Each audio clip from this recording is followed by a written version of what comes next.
Assalamualaikum warahmatullahi wabarakatuh. Waalaikumsalam warahmatullahi wabarakatuh. Innal hamdalillah nahmaduhu wa nasta'inuhu wa nastaghfiruh wa natubu ilaihi wa na'udzu billahi min shururi anfusina wa sayyiati a'malina. May yahdihillah fala mudhillalah wa may yudlil fala hadiyalah. Ashhadu an la ilaha illallah wahdahu la syarikalah wa ashhadu anna Muhammadan abduhu wa rasuluh sallallahu alaihi wa ala alihi wa ashabihi wa man ihtada bihudahu ila yaumiddin.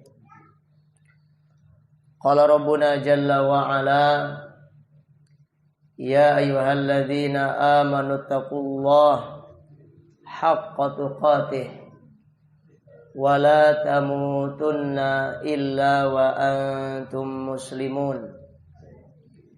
Ya ayyuhan nasu taqu rabbakumul ladzi khalaqakum min nafsin wahidah wa khalaqa minha zawjaha wa batha minhuma rijalan katsiran wa nisaa'a wattaqullaha alladzi tasaaluna bihi wal arham innallaha kana 'alaikum raqiba. Ya ayyuhalladzina amanu taqullaha wa qulu qawlan sadida yuslih lakum a'malakum wa yaghfir lakum dhunubakum wa may yuti'illaha wa rasulahu faqad faza fawzan 'azima. Amma ba'd, fa inna khairal hadits Kitabullahi azza wa jal wa khairul huda huda Muhammadin sallallahu alaihi wa ala alihi wa sallam wa syarrul umuri muhdatsatuha fa inna kulla muhdatsatin bid'ah wa kulla bid'atin dhalalah wa kulla dhalalatin wa ahliha finnar. Kaum muslimin dan muslimat, a'azzani Allah wa iyyakum. Ada sebuah hadis yang cukup masyhur di kalangan salafiyin, yang kalaulah hadis ini kita dengar dalam keadaan hati kita memiliki ketakwaan kepada Allah, niscaya akan tumbuh rasa takut di dalam diri kita, dan bahkan mungkin menyebabkan bulu kuduk kita merinding. Bagaimana tidak? Rasulullah sallallahu alaihi wa ala alihi wasallam di dalam satu hadis mengatakan, iftaraqatil yahud ala 71 firqah wa iftaraqatin nasara ala 72 firqah wa sataftariqu hadhil umma ala 73 firqah kulluha finnar illa wahidatan. Qila wa man hiya ya Rasulullah? Qala man kana ala mithli ma ana alaihi al-yawma wa ashabi. Hadis ini sahih diriwayatkan oleh Al-Imam Abu Dawud, At-Tirmidzi, Ibnu Majah, dan juga Al-Imam Al-Hakim. Kata Imam Al-Hakim, hadis ini sahih ala syarti Muslim. Rasulullah sallallahu alaihi wasallam mengatakan di dalam hadis tersebut bahwasannya orang Yahudi mereka dahulu terpecah menjadi 71 golongan. Kemudian umat selanjutnya, yaitu orang-orang Nasara, mereka terpecah menjadi 72 golongan. Jadi mengerikan. Berita dari Nabi kita yang mulia Muhammad sallallahu alaihi wasallam tentang keadaan umat Islam. Wa amma hadhil ummah, adapun umatku ini, pengikut Nabi kita yang mulia Muhammad sallallahu alaihi wasallam, atau orang-orang yang menisbahkan dirinya sebagai kaum muslimin, sataftariqu ala 73 firqah. Nanti mereka akan terpecah menjadi 73 golongan. Yang mengerikan dan yang membuat kita orang-orang yang bertakwa tumbuh rasa takut yang sangat dahsyat. Ternyata Rasulullah sallallahu alaihi wasallam memberitakan dari 73 tadi hanya satu saja yang selamat. Umatku akan terpecah menjadi 73 golongan. Kulluha finnar. Semuanya diancam oleh Nabi sallallahu alaihi wasallam dengan neraka. Illa wahidatan, kecuali satu saja yang akan selamat dari ancaman neraka Allah Azza wa Jalla. Kemudian ditanyakan kepada Rasulullah sallallahu alaihi wasallam, wa man hiya ya Rasulullah? Siapakah satu golongan tersebut wahai Rasulullah? Rasulullah sallallahu alaihi wasallam menyebutkan tentang karakteristik mereka. Sifat yang disebutkan oleh Rasulullah sallallahu alaihi wasallam tentang siapa golongan yang selamat tersebut. Kata Rasulullah, man kana ala mithli ma ana alaihil yauma wa ashabi. Satu golongan yang selamat itu adalah siapa saja di antara mereka yang cara beragamanya mengikuti caraku dan juga cara para sahabatku di hari ini.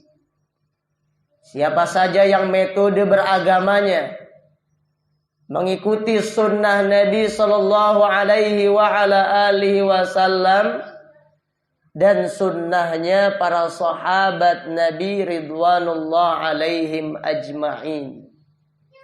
Bayangkan, dari 73 golongan Rasulullah sallallahu alaihi wasallam memberitakan kepada kita bahwasanya mayoritas kaum muslimin atau mayoritas kelompok-kelompok yang ada di tengah-tengah kaum muslimin diancam dengan neraka Allah Azza wa Jalla.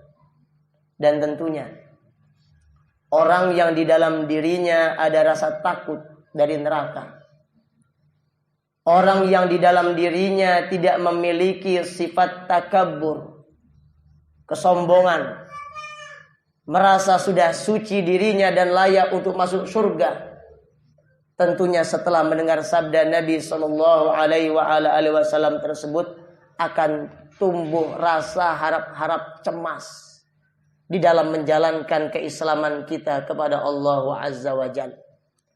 Berarti memang menjadi orang Islam saja tidak cukup. Pintu-pintu kesesatan telah dibuka luas oleh syaitan Sehingga siapa saja yang tidak mendapatkan hidayah dan bimbingan dari Allah Azza wa Jal, niscaya dia akan masuk ke dalam 72 golongan yang diancam oleh Nabi sallallahu alaihi wasallam, kulluha finnar. Apa sebabnya mereka diancam? Kata al-Imam, kata al-Syekh al-Allamah Muhammad bin Jamil Zainu rahimahullah, li bu'dihim min sunnati nabiyihim Muhammadun sallallahu alaihi wa ala alihi wasallam. Mereka itu diancam neraka oleh Rasulullah sallallahu alaihi wa ala alihi wasallam karena metode beragama mereka jauh dari caranya Nabi kita yang mulia Muhammad sallallahu alaihi wa ala alihi wasallam. Berarti kalau dikatakan jauh atau tidak mengikuti cara beragama Nabi kita yang mulia Muhammad sallallahu alaihi wasallam, berarti mereka itu adalah orang yang menyimpang dari agama Allah. Makanya kita sebagai orang-orang yang mudah-mudahan mengharapkan menjadi termasuk al-firqah an-najiyah, golongan yang selamat, kita diharuskan untuk mengetahui sebab-sebab penyimpangan. Karena penyimpanganlah yang menyebabkan kelompok-kelompok yang ada di dalam Islam ini diancam dengan neraka Allah Azza wa Jal. Terutama penyimpangan dalam perkara akidah. Maka dengan memohon taufik dan pertolongan dari Allah Azza wa Jal, kita pada malam hari ini dan malam-malam selanjutnya sampai selesai pembahasan, kita akan membaca keterangan dari Syekh Shalih bin Fauzan bin Abdullah Al-Fauzan hafizahullah tentang sebab-sebab penyimpangan dari akidah yang benar. Karena memang kita masih dimungkinkan untuk terjatuh ke dalam penyimpangan. Bayangkan dari 73 satu yang selamat. 72 diancam oleh Rasulullah sallallahu alaihi wasallam dengan neraka. Dan mungkin kita juga masih bisa berpotensi untuk termasuk daripada yang 72 tadi. Makanya kita membaca keterangan dari salah seorang imam di zaman kita. Orang yang dianggap sebagai orang tua di kalangan ahlu sunnah wal jamaah, di kalangan orang-orang yang berusaha untuk berjalan di dalam menjalankan agama ini, mengikuti jejak as-salafus salih ridwanullah alaihim ajma'in. Dan keterangannya akan kita ambil dari salah satu karya ilmiah beliau yang berjudul Aqidatut Tauhid wa bayanu ma yudaduha aw yanqusuha minasyirkil akbar wal asghar wat ta'tili wal bid'ah wa ghairi dzalik. Untuk menghemat waktu karena keadaan juga lumayan panas, ya, kata Syekh Shalih bin Fauzan bin Abdullah Al-Fauzan hafizahullah, wal inhirafu 'anil aqidati shahihah lahu asbabun tajibu ma'rifatuha. Dan penyimpangan dari akidah yang benar, dia memiliki banyak sebab yang sepantasnya bagi kita untuk mengetahui sebab-sebab tersebut. Sebelum kita lanjutkan, apa tujuan seorang mukmin mengetahui satu kejelekan? Mengetahui sebab penyimpangan ini kejelekan. Iya. Apa tujuannya kita mengetahui ilmu tentang satu kejelekan? Naam, li alla naqa'a fihi Wa kana nas, kata salah seorang sahabat, Hudzaifah bin Al-Yaman. Wa kana nas yas'aluna Rasulullah sallallahu alaihi wa ala alihi wasallam 'anil khairi. Fakuntu as'aluhu makhafata ayyudrikani. Dahulu mayoritas para sahabat mereka itu bertanya kepada Rasulullah sallallahu alaihi wasallam tentang kebaikan. Adapun aku beda. Aku selalu bertanya kepada Rasulullah sallallahu alaihi wasallam tentang kejelekan. Kenapa aku bertanya kepada Rasulullah tentang perkara-perkara yang jelek? Makhafata ayyudrikani. Ini yang dikhawatirkan. Karena khawatir bahwasanya perkara yang jelek itu menimpa aku. Dan begitu juga kita mengetahui tentang sebab-sebab penyimpangan dari akidah. Apa tujuannya? Supaya kita tidak terjatuh ke dalam sebab penyimpangan tersebut. Kalau kita tidak mengetahui sebab penyimpangan, maka bisa jadi kita ini akan menyimpang. Karena tidak mengerti jalan-jalan yang akan mengarahkan kepada penyimpangan. Kata Syekh Al-Fauzan hafizahullah, min ahammiha, yang paling penting dari sebab-sebab utama penyimpangan dalam akidah, atau sebab utama seseorang bisa menyimpang dari akidah yang benar, kata beliau yang pertama adalah al-jahlu bil aqidatis sahihah bisababil i'radi an ta'allumiha wa ta'limiha aw qillatil ihtimami wal inayah biha.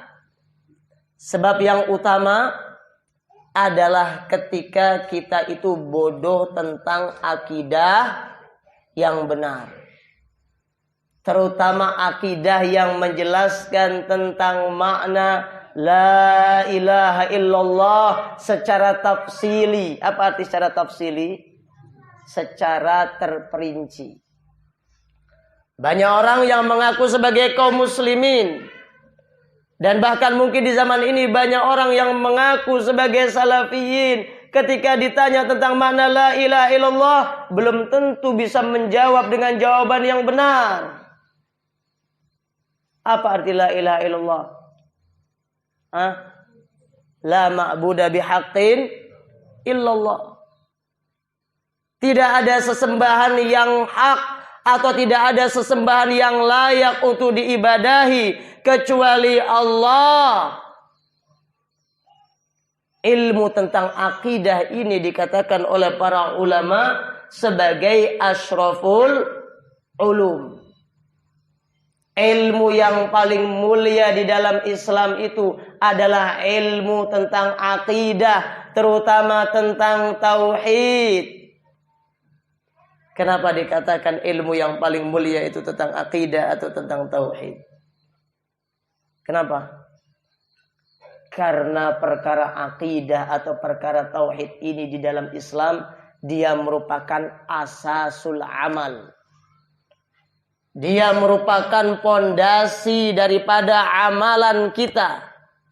Dan bahkan bukan cuma pondasi amal, dia merupakan pondasi Islam. Di mana keislaman kita tidak akan diterima oleh Allah Azza wa Jal kecuali apabila keislaman kita itu dibangun di atas tauhid.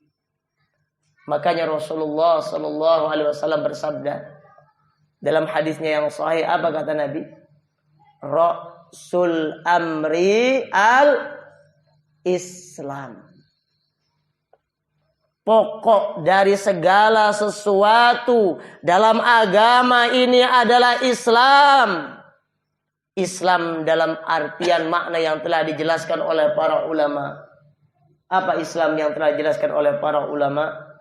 Makna secara umumnya yaitu istislamu lillahi bit tauhid wal inqiyadu lahu bit ta'ah wal bara'atu minasyirki wa ahlihi. Islam itu adalah kita tunduk kepada Allah dengan menjalankan tauhid. Patuh kepada Allah Azza wa Jalla dengan menjalankan ketaatan kepada Allah. Kemudian antipati dari segala macam bentuk kesyirikan dan juga orang-orang musyrik. Inilah asas daripada Islam. Asas beragama yang harus dijalankan oleh setiap orang yang mengaku sebagai muslim. Mau beramal, syaratnya apa? Islam. Mau menjalankan keislaman dengan benar, syaratnya adalah harus membangun keislaman kita di atas tauhid. Makanya Al-Imam Al-Mujaddid Muhammad bin Abdul Wahhab rahimahullah mengatakan, al-ibadah as-salatu la tusamma salatan illa ma'at taharah. Wa kadzalika al-islam. Al-islamu al-ibadah ma tusamma ibadatan illa ma'at tauhid. Kama anna salata la tusamma salatan illa ma'at taharah. Yang namanya ibadah dikatakan ibadah yang benar, kata Syekh Muhammad bin Abdul Wahhab, harus dibarengi dengan tauhid. Makanya di dalam belajar agama, ilmu yang paling kita akan nomor satu, ilmu tentang apa? Ilmu tentang tauhid. Dia merupakan ulama awwalu wajibin wa akhiru wajibin. Dia merupakan kewajiban yang pertama dan terakhir. Ilmu yang tidak boleh berhenti untuk kita pelajari dan kita pegang. Ilmu yang awal dan akhir harus kita pegang dalam belajar ini adalah ilmu tentang tauhid. Ibadah tidak bisa dikatakan ibadah kecuali dibarengi dengan tauhid. Sebagaimana sholat tidak bisa dikatakan sholat yang benar kecuali sholat tersebut harus dibarengi dengan toharoh. Makanya orang kalau baru hijrah, kalau ditanya apa yang harus dia lakukan pertama kali, jangan dijawab secara global, harus belajar agama. Bukan cuma itu, nggak cukup. Kalau cuma dikatakan secara global dia harus belajar agama, nanti dia cari pilih-pilih sendiri. Condongnya kebab tentang nikah. Jadi carinya kajian-kajian tentang nikah terus. Padahal akidahnya masih compang-camping. Condongnya bisnismen. Hobinya bisnis. Kalau kita tidak arahkan dengan benar, cari kajian-kajian yang bersifat cuma perbankan syariah terus. Hobinya ingin ngerti bahasa Arab. Jadi carinya kajian-kajian yang memang sedang cocok dengan keinginan dia. Tidak demikian. Orang yang berhijrah itu harus dibimbing metode belajarnya. Karena metode belajar Rasulullah Sallallahu Alaihi Wasallam menjelaskan tentang definisi muhajir, orang yang berhijrah itu al-muhajiru man hajara manahallahu anhu. Orang yang berhijrah itu adalah orang yang meninggalkan apa yang Allah Azza wa Jalla larang bagi dia untuk mengerjakannya. Dan tentunya larangan yang terbesar yang harus dia tinggalkan sebagai orang yang baru berhijrah apa? Dosa yang paling besar. Apa dosa yang paling besar? Wa a'dhamu ma nahallahu anhu asyirku, kata Syekh Muhammad bin Abdul Wahhab. Dan larangan yang terbesar yang harus dijauhi oleh seorang hamba adalah perbuatan kesyirikan kepada Allah. Kalau larangan terbesar adalah menyekutukan Allah, maka perintah terbesar itu apa? At-tauhid. Wa a'dhamu ma amarallahu bihi at-tauhid. Tauhid dia merupakan perintah Allah Azza wa Jalla yang terbesar. Maka kalau tauhid adalah perintah Allah Azza wa Jalla yang terbesar, maka kewajiban kita adalah memprioritaskan tauhid ini sebagai prioritas utama kalau kita pelajar dalam belajar. Kalau kita dai dalam dakwah, jangan dijadikan dakwah kepada akidah ini sebagai materi sampingan. Nomor 2, nomor 3, apalagi nomor 100. Tapi jadikan tauhid ini sebagai prioritas utama.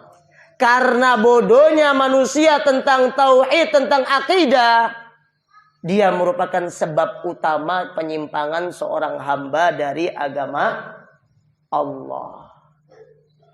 Kalau ada yang bertanya, apa dalilnya?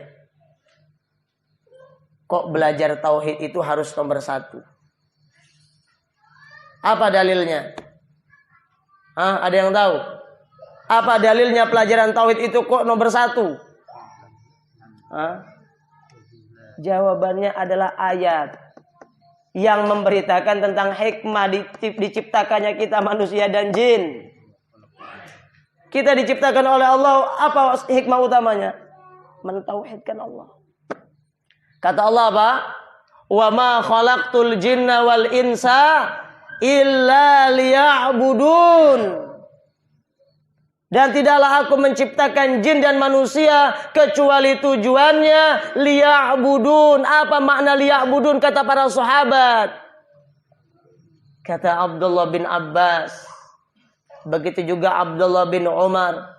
Begitu juga murid daripada Abdullah bin Abbas yaitu Mujahid bin Jabir radhiyallahu rahimahullah. Apa kata mereka? Makna liya'budun fi hadhil ayah liwahiduni.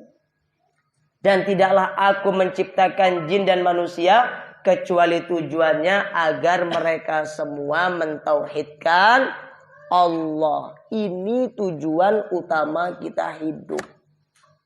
Makanya dalam belajar juga inilah prioritas utama kita.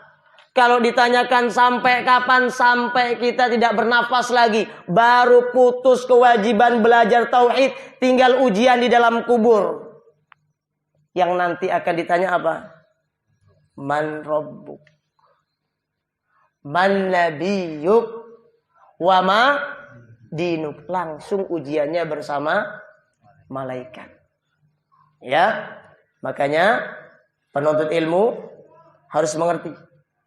Prioritas utama di dalam belajar yang dijelaskan oleh para ulama adalah belajar ilmu tentang akidah. Terutama tauhid. Kata Syekh Al-Fauzan, kita lanjutkan. Sebab utama daripada penyimpangan adalah al-jahlu bil aqidatis sahihah. Ketika seseorang itu bodoh tentang akidah yang benar. Sekarang siapa di antara antum yang sudah mengenal dakwah salafiyah dari 10 tahun yang lalu, ada enggak? Tahun berapa dakwah masuk di kota ini udah? 2003. Berarti sudah berapa tahun kalau 2004? Belasan tahun sudah. 17 tahun. Sudah selesai kitab-kitab Muhammad bin Abdul Wahab? Belum? Berarti salah didikan.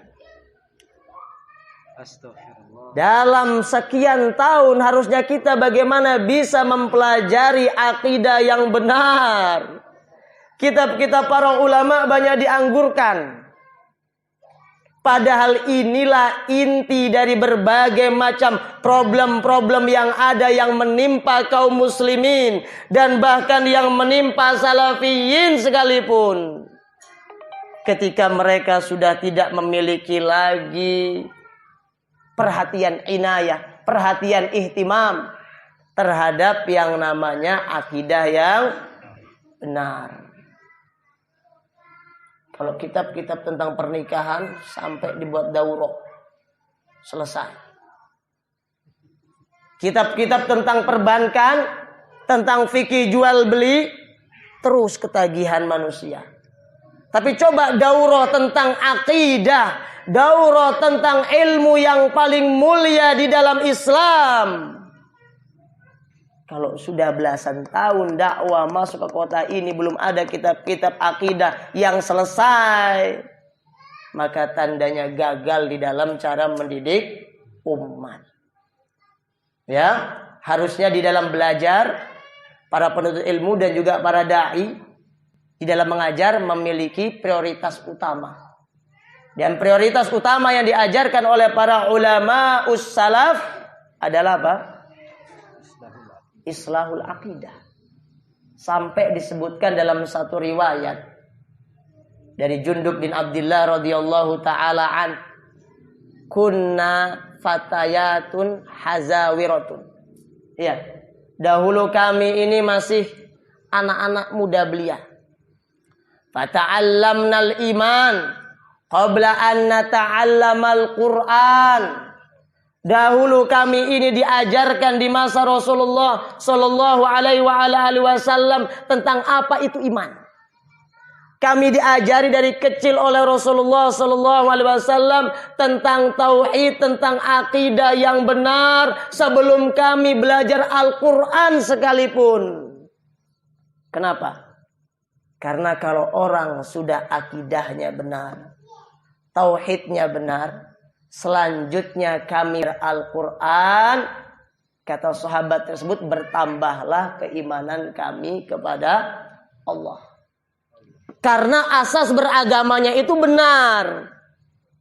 Orang yang asas beragamanya benar, tauhidnya lurus, maka hidayahnya akan senantiasa ditambah oleh Allah Azza wa Jal. Tahu nggak di antara keutamaan menjaga tauhid? Apa kata Allah? Alladzina amanu walam yalbisu imanahum bidzulmin ulaika lahumul amnu wa hum muhtadun. Dan orang-orang yang tidak pernah mencampur adukkan ketauhidan keimanan mereka dengan kesyirikan, ulaika lahumul amnu.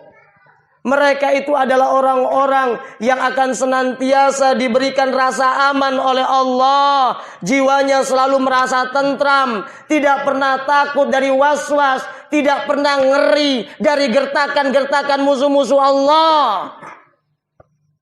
Wa hum muhtadun.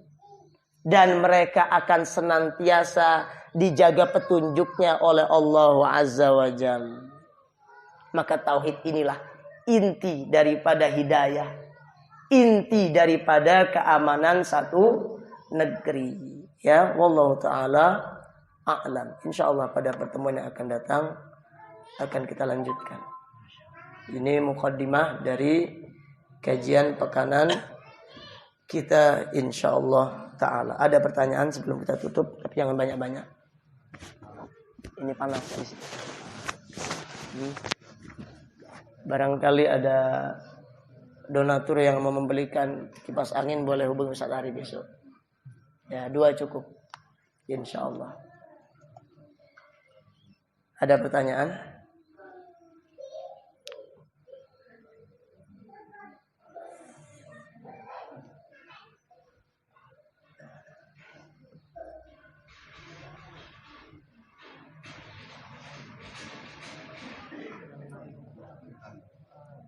Kalau mukadimah nggak ada pertanyaan ya. Baik. Setelah mukadimah insyaallah banyak pertanyaan. Insyaallah kita akan lanjutkan pada pertemuan yang akan datang biaunillah. Kalau seandainya dia mengatakan agama Islam itu luas, baik akidah, fikih, muamalah. Betul. Kita harus ajarkan semuanya. Kenapa kita harus tauhid terus? Betul kata Allah, wa ma utitu minal ilmi illa qalila. Dan tidaklah diberikan kepadaku dari ilmu itu kecuali sedikit. Ilmu yang Allah Jalla wa'ala berikan kepada kita itu luas. Ilmu yang semisalnya mau kita belajar dari bayi sampai semisalnya kasih umur 100 tahun nggak akan selesai. Makanya kita harus mengerti mana yang menjadi prioritas utama. Perkara yang paling penting kira-kira akan ditanya di alam kubur nanti. Perkara ada penting enggak? penting di dalam Islam. Tapi ada yang mengatakan kalau gitu Ustadz, kalau di negeri Islam jadi kita ngajarkan adab dulu, tauhidnya nanti. Siapa yang memahami demikian? Ada sabda Nabi SAW. Apa kata Nabi? Innama bu'uthtu liutammimma salihal akhlaq. Atau liutammimma makarimal akhlaq. Tapi fihi dha'fun. Kata Rasulullah SAW, sesungguhnya aku diutus yang utama adalah dalam rangka memperbaiki akhlaknya manusia. Sebagian orang ada yang berdalih dengan hadis ini. Nah, ini menunjukkan Rasulullah SAW diutus ke muka bumi ini adalah dalam rangka memperbaiki akhlak. Berarti dakwah utama kita adalah bab tentang akhlak dulu. Siapa yang memahami demikian? Yang mengucapkan ini siapa?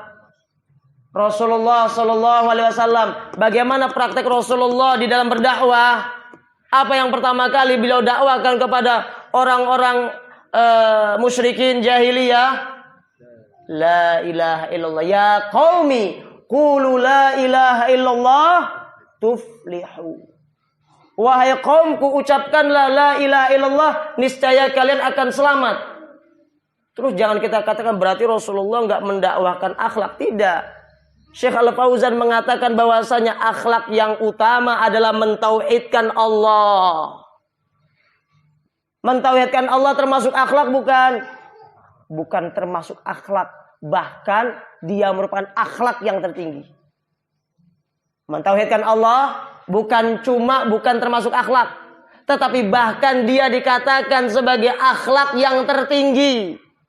Mentauhidkan Allah Azza wa Jalla. Begitu juga dijelaskan oleh Syekh Al-Fauzan, Syekh Abdul Razak bin Abdul Muhsin Al-Badar hafizahullah ta'ala. Sebagaimana pernah ada yang berkata kepada Syekh Al-Fauzan hafizahullah, ya Syekh, di negeri kami Amerika alhamdulillah banyak para dai, tetapi mereka sebagiannya terfokus berbicara tentang fikih, sebagiannya fokus tentang bahasa Arab, sebagiannya fokus tentang akhlak, sebagiannya fokus dalam ilmu hadis.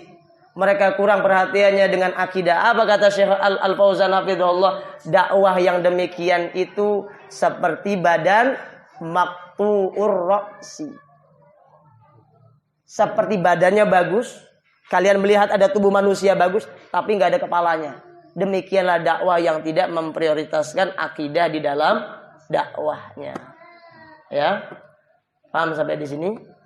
Nah, barakallahu fiik. Insyaallah kita lanjutkan pada pertemuan yang akan datang. Subhanakallahumma bihamdik, asyhadu an la ilaha illa anta, astaghfiruka wa atubu ilaik. Wassallallahu Muhammad wa ala Muhammad. Wabillahi taufiq.